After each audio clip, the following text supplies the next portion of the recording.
Benvinguts una setmana més al vostre podcast de confiança, llestos per repassar una jornada més el futbol de casa nostra. Som-hi! I ho fem a l'Eix parlant del Sabadell i la derrota a Elda. Ja vam avisar que era un partit complicat, es veuria de quina pasta estan fets els jugadors de Ferran Costa, que continuem confiant en ells, però aquest cap de setmana passat que va sortir Creu, 2-1, derrota, la segona de la temporada, doblet de Nacho Quintana per l'Eldense, Gerard Fornés, que ha acumulat 2 jornades consecutives marcant, però el seu gol no va ser suficient per aconseguir un puntet. Abans, amb una molt bona jugada de Joel Prego, que arriba fins a línia de fons guanyant la posició al jugador de l'Eldense, i això sí, el Sabadell, que està travessant potser el pitjor moment de la temporada perquè suma només 2 dels últims 9 punts, derrota contra l'Eldense i, si no em falla la memòria, dos empats a casa que podrien haver estat un 6-9, podríem comptar amb aquesta derrota al camp de l'Eldense, però vaja, el Sabadell, atravessant el pitjor moment de la temporada, és hora de fer-se forts, no? És hora de fer-se forts. Tenen una oportunitat, no? El diumenge a les 4 de la tarda al camp de l'Ibiza, que no és un desplaçament senzill. I és un equip que va necessitat. Per tant, veurem com acaba això. I tenim debut de l'Europa a Can Dragó, després de molts mesos amb polèmica, sentències amb la RFF i tot aquest circ que s'ha hagut de muntar perquè al cap i a la fi l'Europa no pugui jugar al Nou Sardenya, cosa que ens disgusta a nosaltres. Del partit en si, Europa 1, Hèrcules 1, es van avançar els graciencs amb un gol de Jordi Cano al minut 69. Això sí, prèviament l'Europa, que havia estat molt dominador, hi ha una doble aturada del porter, l'Hèrcules, que a més debutava en aquell partit, que és espectacular. Això sí, Cano, que feia el primer, i al minut 96, Fran Sol empatava el partit després d'una jugada molt polèmica i d'aquesta manera que els alacantins robaven un punt del nou fortí de l'Europa. Això sí, Rubén, tu com a àrbit et vull preguntar com vas veure aquest polèmic penal al minut 96 sobre Jeremy de León. És una situació estranya per Campeny, perquè li havien tret la primera cartolina groga al 90 i al 93, no? Tot just 3 minutets després, que veu la segona després d'un penal que jo penso que el jugador de l'Hèrcules busca més el contacte, perquè si fa o no fa, els dos van a la mateixa situació de carrera. Potser aquí ha de tenir una mica més d'avantatge sempre el defensor, com estem acostumats. Jo, per mi, sí que ho és. Més que res, potser sí que el busca molt el propi Jeremy de León, perquè al ser més menut que Campeny, està a la mateixa alçada. S'intenta colar una mica. Sí, però crec que el cop de Campeny és tan, no sé si és a propòsit o no, però és tan fort, perquè amb la inèrcia li dona un cop molt fort. A mi no m'acaba de convèncer. Per això potser s'acaba decantant l'àrbitre. Això sí, debut de l'Europa a Can Dragó, no sé si t'agrada el camp o no. A mi la distància entre grades i pista d'atletisme no m'agrada gens. Sí que està molt bé que els 2 gols estiguin just darrere de les porteries, però és una estètica estranya, crec que ens haurem d'acostumar, però vaja, com la màgia del Nou Sardenya, pocs camps a Catalunya n'hi ha. També t'he de dir que feia goig, la porteria que defensava els escapulats, allí hi havia una gentada, sempre és d'agrair que la gent es mobilitzi, no, pel futbol català, pels equips de la nostra terra. Això sí, a mi no m'acaba de convèncer aquest nou estadi de Can Dragó, però l'Europa que s'haurà de fer fort. Seguim a l'Eire, passant més partits. Situació molt crítica, la que estan patint a Tarragona. 0-1 contra el filial groguet, expulsió de Jaume Jardí. Les coses quan no surten de cap manera. A més que l'expulsió és al minut 32, que ja et condiciona tot el partit i més, si arrossegues aquesta mala dinàmica, la peques d'uns 60 minuts que saps que no aixecaràs el partit. 4 punts dels últims 15 i el calendari del Nàstic no és el millor, precisament. No. Va haver panyolada abans del partit, tímida, però un sector de l'afició que ja es comença a pronunciar en contra de la directiva, a la plantilla que se li exigeix una mica més.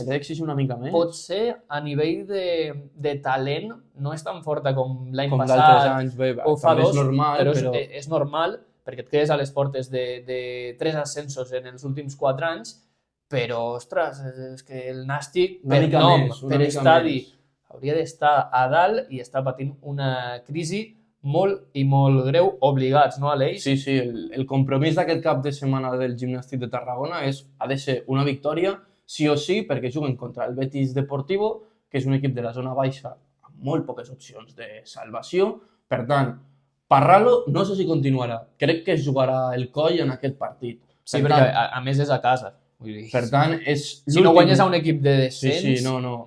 És victòria o barbàrie pel Nàstic de Tarragona. La classificació la tenim amb el Sabadell líder, tot i la mala dinàmica que acumula, però és que el perseguidor, l'Atlètic de Madrid B, en porta 40 perquè suma tan sols 3 punts dels últims 12. L'Europa, que ha caigut fins la quarta posició després d'aquest empat amb 37, i el Gimnàstic de Tarragona, que ocupa la 13a amb 29, això sí, a tan sols 2 punts del descens. Per tant, alarmant la situació del Gimnàstic de Tarragona. Doncs sí, entrem ara al bloc de segona federació i ho fem començant amb l'empat a 1 entre Espanyol B i el Terrassa, un partit que de primeres se li va posar molt de cara al filial Perico. Sí, Lluc Castell acumula ja un parell de jornades consecutives marcant, bona dinàmica de l'Espanyol B i el Terrassa, que porta 4 partits sense guanyar. Va empatar Sergio Cortés amb un molt bon gol des de fora de l'àrea. Aquest gol. Sí. Van tenir polèmica, Aleix. Sí, perquè al temps de descompte de la segona part hi ha un jugador del Terrassa que fa una abraçada 2 a un jugador de l'Espanyol B i l'àrbitre que no va decidir xiular penal. Recordem que a segona federació no hi ha VAR ni les revisions que poden fer a primera federació, però l'àrbitre que va decidir no xiular res, potser no es va atrevir a mullar-se a l'última jugada del partit. Claríssim, no sé, ho podeu deixar als comentaris, però és que és un penal de llibre a tot això, repartiment de punts. Walid, el jugador del Sant Andreu, que dona 3 punts a l'entitat del Palomar després d'una sensacional actuació amb dos gols molt bons, actuació de Killer, el jugador de Santa Coloma de Gramenet, i 2-1 contra el Girona B. Això sí, el gol del planter gironí de Trigueros després d'una volea brutal des de fora de l'àrea. Això sí, el Sant Andreu que s'emporta 3 punts, però sense fer un joc molt vistós que no acaba de convèncer a la parròquia andreuenca, però que de moment els resultats són efectius. És el joc de Nacho González, sí, o sigui, són les armes que té, sí que podria proposar un joc més vistós, però al final el que importa és aconseguir els 3 punts, i a tot això és que estan només a 4 del líder, que és el Poblense, i acumulen 9 partits sense perdre, una dada que també s'ha de tenir en compte. Repassem ara els 3 punts aconseguits per fi a l'eix del Reus Futbol Club Radis, 2-0 contra el Porreres, un rival assequible, però aquests equips venen aquí, es tanquen darrere, volen el seu puntet i si aconsegueixen anar empatant 0-0 fins al final, a l'última se llancen una mica a buscar la victòria, però no va ser així. Victòria dels reusencs, Sandro Toscano va obrir la llauna i després Ricardo Vaz, que està fent una molt bona temporada, i sí que el Reus guanya després de 3 partits, i això a nosaltres ens agrada molt. Potser aquest punt de sort que necessitava el Reus es reflecteix amb el gol de Toscano, en aquests partits que necessites obrir la llauna com sigui. Sí, perquè és un xut, no?, que va al pal i gairebé li cau al cap. Sí que és cert que l'empeny, però vaja, suficient per donar els 3 punts al Reus. L'Atlètic Lleida, que perd a casa contra l'Olot, gran victòria de l'Olot, que de moment està sent la revelació de la segona volta. Ho va fer amb un gol de Pau Salvans, on la defensa de l'Atlètic Lleida va estar nefasta, perquè al minut 74 no et pot arribar un jugador d'aquesta manera. Errors molt greus. Dins de l'àrea, errors molt greus de l'entitat de Lleida, i de moment, que amb aquesta derrota, quan semblava que milloraven les coses, els números no donen, o de moment sembla això.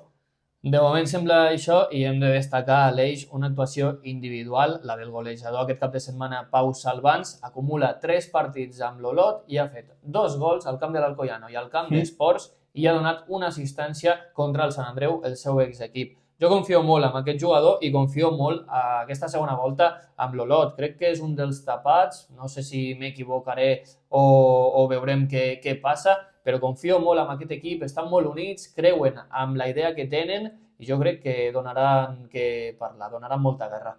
El Barça Atlètic, que va empatar a 0 contra el Barbastro, un Barbastro que va venir a fer el seu partit i se'n va sortir amb la seva, però ara que parlem del Barça Atlètic és moment de destacar el debut de Tommy Marquès amb el primer equip del Barça, un jugador que ha fet tota la seva etapa formativa al Futbol Club Barcelona, menys les categories de prebenjamí que les va fer a l'Europa. Després, quan era juvenil, se'n va anar seguit amb l'Adam perquè li passava com a Fermín, que era un jugador molt menut, que de físic no acaba de donar aquest conegut com estirón, i bé, doncs el cas de la paciència i resiliència i compromís amb un equip que dona els seus fruits, i Hansi Flick, que el va fer debutar aquest cap de setmana, un jugador amb paciència, tot el contrari del que ha passat amb Dro. Sí, totalment. Ha sabut esperar el seu moment, bueno, un mes, no? Un jugador més del planter que debuta amb el primer equip. Hem de destacar també i donar molts ànims a Dani Rodríguez, que ha patit una lesió, va haver de marxar al minut 48 del partit contra el Barbastro. No sabem quin grau és, no? La lesió, però veurem els resultats, tot i el domini culer, el filial blaugrana, els de Belletti, que van empatar i estan a 7 punts del líder. Així que els homes de Belletti han d'espavilar una mica perquè l'Espanyol B apreta per darrere. Repassem la classificació amb el Poblense líder, però que cada vegada té més a prop al Sant Andreu, el Reus, que cau a la quarta posició amb 37, i el Barça Atlètic tanca el playoff amb 36. El persegueix de ben a prop l'Espanyol B amb 34. Això sí, els catalans per fer playoff ja ho tenen una mica més complicat perquè Terrassa i Olot estan amb 31 i 30. El Girona B, al tanto amb el Girona B, perquè ha de començar a mirar el descens, que en tenen 28, i l'Atlètic Lleida amb 21 punts a 6 de la promoció de play-out. Per tant, molt complicat ho té i esperem que així continuï. Obrim ara la tercera federació.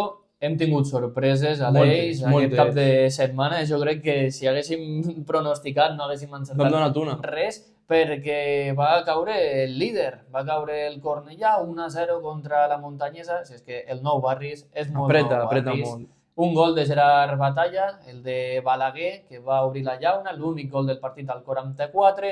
Sí que és cert que el Cornellà es va quedar amb un home menys després de l'expulsió de Leo dos Reis. Vermella crec que bastant clara perquè va amb els tacos molt alts. I 3 punts que es queden a Nou Barris, a la Bombonera, la Muntanyesa, que respira una mica.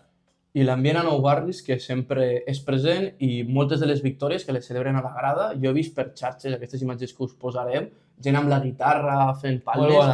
Aquest ambient ens encanta, i més per celebrar una victòria. Has guanyat el líder. Clar, és moment de celebracions.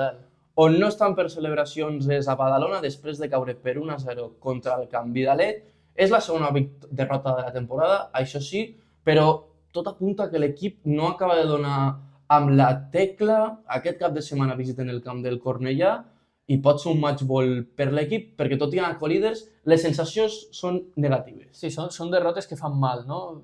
Sí, més que res perquè... Deixen l'equip una mica tocat i ara has d'anar al camp del Cornellà. L'equip porta setmanes tocat perquè porta una mitja d'una victòria cada mes. Per tant, el Badalona, que necessita millorar aquesta situació, tant a casa com a fora de casa, les sensacions que no són del tot positives. El que sí que ho està aprofitant, aquests errors que estan tenint tant Cornellà com Badalona, és el Manresa, que torna a guanyar, tercera victòria consecutiva, 1-0 per la mínima, gol de penal del central Mateus Teixeira, al Vilanova i la Geltrú. Els manresans, que van patir una doble expulsió, primer Eric Montes al 61 veia la cartolina groga per partida doble, i ja a les acaballes, al 90, Juan Barragán, un recent fitxatge del Manresa, que veia la vermella directa, però el Manresa que fa la seva feina, 3 punts, i estan empatats ja a punts amb Cornellà i Badalona, empatats a 39. I a Manresa que s'ho estan creient, perquè aquest cap de setmana hi havia molt bon ambient a la grada, per tant, el Manresa que s'il·lusiona a partir d'aquestes desinflades del Cornellà i el Badalona. L'Hospitalet cau de manera sorpresiva a casa contra l'Escala, un partit on els hospitalencs no van estar molt encertats, en especial el porter Adrià Aliaga, que quan fa un partidàs ho diem, però aquest cap de setmana no sé del millor per ell, principalment perquè el gol de penalti d'Expósito té mala sort, quasi el para i li escapa, rebota i acaba entrant. I el tercer gol... El tercer gol pot fer-ho millor, però vaja, o és un tros de porter, aquestes coses passen, i el gol de la dignitat el feia Buba per l'Hospitalet, un Hospitalet que s'ha quedat sense tècnic aquest dilluns perquè Cristian Gómez abandona l'entitat. Escala que, tot i perdre el seu pitxitxi a Youssef, que ha marxat a l'Ourense de segona federació, continua fent gols, 1-3 i bé, a la feixa llarga, que sempre és un desplaçament complicat. Empat a 0 entre Europa B i Lleida Club de Futbol, però Aleix, els dos equips se jugaven coses perquè estan a la zona baixa de la taula, però potser l'esportiu es deixa de banda quan hi ha iniciatives socials, com la que va fer l'Europa el passat cap de setmana, bon gest, solidari, compromís amb una entitat que ho està passant malament. I fomentes que hi hagi públic al teu partit, i més d'un planter que no n'acostuma a haver molt. S'agraeix molt. I del partit, doncs, un Lleida que ho va tenir a tocar, una centrada xut de Marc Garcia que es va estavellar al travesser i després una deixaixa que surt rosant l'escaire que arriba entre allò i ens emportàvem a l'eix els 3 punts del nou Sardenya. I moltes vegades parlem bé de l'Europa, però parlem bé perquè és un club que fa molt bé les coses. Tota la campanya de la resistència per poder continuar jugant al nou Sardenya i aprovar un pressupost per primera federació és una autèntica barbaritat. Amb el nostre Lleida s'han portat molt bé, ja conto 3 gestos d'autèntic club senyor, perquè són les entrades d'aquest cap de setmana, el partit amistós amb l'Andorra al camp d'esports, i després van sortir amb samarretes en aquell partit a l'Andorra on posava Lleida Club de Futbol, les van vendre a la seva afició i els diners van anar cap a Lleida. Per tant, des d'aquells sense pròrrogues que ens traiem el barret cap a l'entitat de gràcia. Moltes gràcies. No sabem com us ho tornarem, però estem segurs que tornarem i ens tornarem a veure les cares. Això segur. No ho dubteu. Repassem més partits. 2-2 entre Grama i Tona. El Tona que deixa escapar 3 punts que haguessin anat de conya. Roger Garcia, que ja comença a fer gols, i el va fer al seu exequip, precisament, i després Marc Roquet, el que va estar convocat amb la selecció amateur catalana, i al tram final de partit, primer Fran, el killer de la Grama, i després Alan, el central, als últims minuts que feia l'empat a 2. 5 partits consecutius de la Grama sense guanyar, pot ser el pitjor moment de la temporada per un equip que va arribar a anar segon en Lliga, i el Tona de Raúl Page, que encara no ha perdut des de la seva arribada. Per tant, la direcció esportiva del Tona que va acertar de ple amb aquest fitxatge. La primera victòria del Cerdanyola a casa arriba al febrer, tard però arriba, contra el Sant Cristóbal, que sincerament ho va posar bastant fàcil. És el primer gol, Aleix. El primer gol és criminal, és una malentesa entre el defensa i el porter. Per mi és més culpa del defensa, perquè li envia una melonada al porter. No, li envies un passe que va a 3 metres del terra i no pot fer res. I després Pol Sánchez al 59, que fa el segon pel Cerdanyola, doncs 3 punts vitals, la veritat. I això, primera victòria a casa, el Sant Cristóbal, que està en zona de ningú, però que no es despisti perquè és que la classificació està superapretada. I tanquem amb l'empat a 0 entre Peralada i Mollerussa, molt bon punt pels del Pla d'Urgell. Això sí, el més important és que torna Jofre Graells, després d'una lesió gairebé des del mes de maig. Ens alegra molt poder tenir aquest jugador de nou a la nostra categoria, un jugador que l'any passat va fer 17 gols en 29 partits. Imaginem que ara el procés de recuperació serà lent. Òbviament. La paciència crec que al Molle no li faltarà, però un tros de jugador com és ell, ens encanta que torni, no, Rubén? És un davanter molt físic, de referència, va a totes les pilotes i estic segur que els centrals de la categoria estaran tremolant ja, perquè aguantar Jofre Graells dona molt hi haurà feina. I també el Vic, que va empatar a 0 contra el Vilassar de Mar. Correcte. La classificació doncs, la repassem ràpidament. Cornellà, Badalona i Manresa, els 3 empatats a 39 punts, ocupen aquestes primeres 3 posicions. L'Hospitalet, que s'ha desenganxat una mica, amb 34, i el Vilanova i la Geltrú, que tanca la posició de playoff amb 33, empatat. El segueix de ben a prop l'Escala amb 33. Peralada amb 32, també amb opcions d'entrar a playoff, i després zona de ningú, equips com el Tona, la Grama, Sant Cristóbal, la Monta, el Capitalet, i ja a la zona de baix, últim el Vic amb 16 punts i un partit menys. Que jugarà aquest dimecres. Correcte, el Cerdanyola amb 19, el Lleida amb 20, però empatat a punts amb l'Europa B, que també en té 20, i el Mollerussa amb 21. Comencem amb el futbol femení i ho fem amb un resultat sorpresa pel Barça, no pas per la victòria, sinó perquè el marcador és curt contra un equip de la zona de baix. Fins a la segona part, les de Pere Romeu, que no es van posar les piles. Això sí, del 50 al 56, els 3 gols del partit, amb 6 minuts. i feina feta i cap a Barcelona. Totalment. Seguim amb la derrota 3-0, però va perdre l'Espanyol contra el Real Madrid, al minut 6 Brun, al 18 la famosa Atenea i al 59 Holmgren, que suposo que serà danesa, i si no, doncs la veritat... Doncs no, ja vindrà a queixar-se. Pues serà Noruega, no? Derrota de l'Espanyol, que està mirant més cap a baix que cap a dalt. Però que tampoc baixarà. No baixaran, però ostres, van guanyar l'Atlético de Madrid i ara dones aquesta mala imatge, però bueno. Derrota del Badalona Women per 2-0 al camp de la Reial Societat amb gols de la Boguet i Nerea Izaguirre. Això sí, la Reial que es va venjar del partit del dijous perquè el Badalona Women per primera vegada a la història jugarà a les semifinals de Copa de la Reina després d'eliminar a la Reial Societat a la pròrroga. Això sí, tasca difícil perquè ho haurà de fer contra el Barça. Bé, però serà una fita històrica i donaran molt de sí. Repassem ràpidament la classificació. El Barcelona, líder super destacat amb 54, el Badalona Women amb 26 en 7ª posició i l'Espanyol en 12ª posició amb 20 punts i s'han quedat una mica estancades. Ràpidament, Aleix, resultats de Primera Federació Femenina. Vinga, va, minut i resultat. Deportiu Alavés femení 1, Barça B 2, partit on es juguen el liderat i el Barça, que el contrasta. Cacereño 2, Europa 0 i el Betis AM, que es va haver d'aplaçar per pluges. I tornem ara a la secció del radar sense pròrrogues i Aleix, jo avui et vinc a parlar d'un central de categoria, molt bo. Un central capità del filial Perico, José Català. A mi és un jugador que les vegades que l'he vist en directe que m'agrada molt. Molt superior, molta jerarquia. Com es posiciona, sortida de pilota, va ràpid al tall, transmet molta seguretat. Transmet molta seguretat. Crec això, per una defensa d'un planter on molts jugadors pugen del juvenil, és importantíssim. Un defensa que a mi m'agrada molt. I Aleix, és que té 21 anys, o sigui, la projecció que té aquest tio és brutal. Recordem, de la cantera de l'Espanyol, o sigui, tota la vida allí, menys un anyet que va anar al Sabadell, però va jugar també amb el planter, allí amb el filial l'Arlequinat. Es va forjar, va fer 3 gols. És un jugador, Aleix, que ha debutat... A primera divisió o no? Crec que a primera no. Potser era a l'època de segona. Copa del Rei. Copa del Rei, cert. Sí.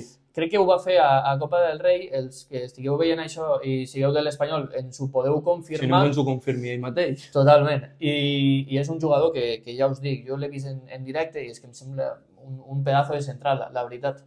Jo, per variar una mica, sempre hem portat jugadors de la zona catalano-aragonesa, per dir-ho d'alguna manera. Avui ens n'anem fins a Galícia per destacar un jugador de l'Arenteiro, el davanter centre Mingo, han passat a l'Espanyol, això sí, però que aquesta temporada porta 11 gols que s'han de fer amb l'Arenteiro, un equip que s'està jugant la salvació, un davanter que la seva carrera és d'anar pujant escaletes, format al planter del Getafe, se'n va anar a l'Illescas, a tercera federació va fer 17 gols, que s'han de fer, però dius, vale, pujo amb l'Illescas, però no farà tants gols.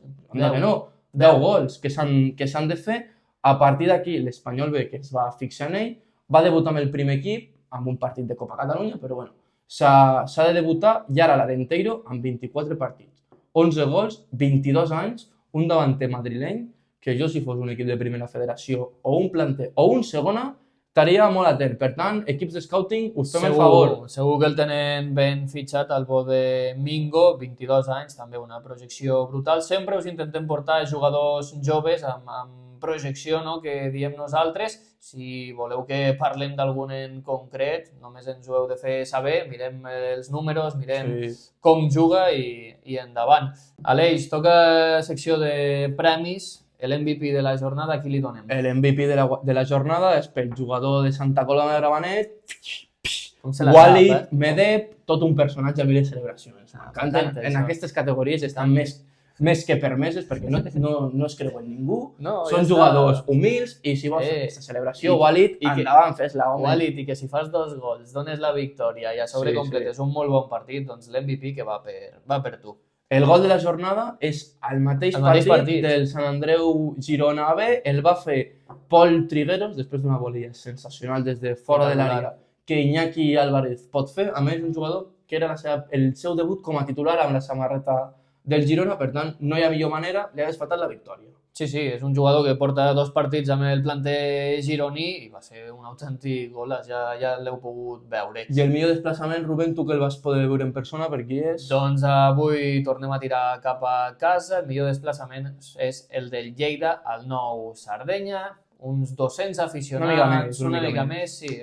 Tribuna està per una mica més amagats. Sí, tocant els 3 centenars d'aficionats del Lleida que es van desplaçar fins al camp de l'Europa, donant suport com sempre, és igual que passin moments complicats, que allí sempre hi ha fidels a la causa i allí seguirem donant guerra fins al final.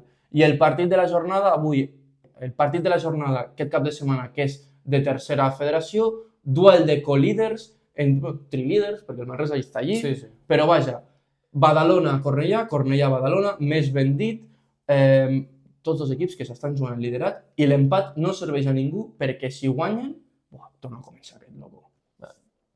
I el partit del cap de setmana, sense cap mena de dubte, ens anem fins a tercera federació, entre Cornellà i Badalona, on un empat no servirà a cap dels dos conjunts perquè en cas de guanyar el Manresa es posaria líder. Per tant, duel de necessitats a la zona alta, no sé si t'atreveixes amb un resultat. I tant que m'atreveixo, i més havent encertat el de la setmana passada. Fantasma. Pel mal dels arlequinats, no? Que vaig dir 2-1, doncs el vaig clavar, les coses com són. Recordem, diumenge a 2:15 del migdia, i si m'atreveixo amb un resultat, doncs sí, mira, el Badalona està malament i el Cornellà ve de perdre també, però juguen a camp del Cornellà. Doncs, sincerament, 1-1. 1-1, vas amb l'empat. 1-1. Jo, mira, tot i que el Badalona no està massa bé, contra l'Hospitalet, on també s'estaven jugant el liderat, o almenys les garrofes, el Badalona va fer un autèntic partidàs que el va salvar Adrià Liaga. Per tant, tinc la sensació de que el Badalona es creixerà davant d'un partit tan gran, hi ha jugadors molt veterans, i em vaig amb la victòria, això sí, simple, amb un 1-2. Va, anava a dir un 0-1, però l'he canviat a l'últim moment. 1-2. Veig una mica de Macedònia de gols. Doncs veurem si estem de dolç i continuem acertant. Aleix, em portes una samarreta d'un equip que aquest cap de setmana no ha jugat. Sí, no ha jugat per problemes a la gespa, però bé, ara ho explicarem. Portem la del Rayo Vallecano, aquesta mítica franja del barri de Vallecas, que tots l'hem vist militar per primera divisió, aquest any a Europa. I bé, a mi m'agrada, a més, aquesta barreja entre el groc i el vermell. M'encanta. Són simples, aquestes samarretes, però són precioses. A mi és que el Rayo... A mi m'agrada. A mi el Rayo m'agrada molt, gent. A més, amb jugador molt mític, ara no està passant pel seu millor moment, però és el Pacha Espino, un carnisser de la Lliga que a mi m'encanta i que me la va regalar el meu amic Eloi per un amic invisible que van fer i em sona una samarreta top. Sí, molt xula, i des d'aquí doncs, reivindicar que la directiva, no? Que el president Presa doncs, comenci a gastar-se els bitllets, que comenci a invertir en les instal·lacions esportives perquè no són de primera, i un equip humil, això sí, com el Rayo Vallecano, un barri humil, obrer com Vallecas, que també necessita el seu espai, la seva infraestructura, els vestuaris s'han de reformar i la gespa no pot estar malament per jugar a futbol d'èlit. No, i que això passi amb un equip de tercera ref, de segona ref, primera federació, ho entenc, però és que és el màxim. No sé si també depèn del Rayo, això és de l'Ajuntament o de la Lliga, però també s'ha d'ajudar. O sigui, si aquests equips han arribat a primera, és pel seu propi mèrit. Per tant, anem a ajudar-los una mica perquè són equips humils. Aleix, em deixa passar per dalt la marca Umbro, a mi també m'agrada molt. Doncs Rayo, que la vida pirata és la vida mejor, que ja ho diuen. I la botella de ron també, no? Bueno, a això algun dijous. Doncs res, hem repassat tot, resultats, samarreta, radar, totes les seccions possibles. Hem fet tota la feina. Aleix, ja no ens dona més la vida. No res, ens escoltem la setmana que ve a un altre capítol del Sense Pròrrogues.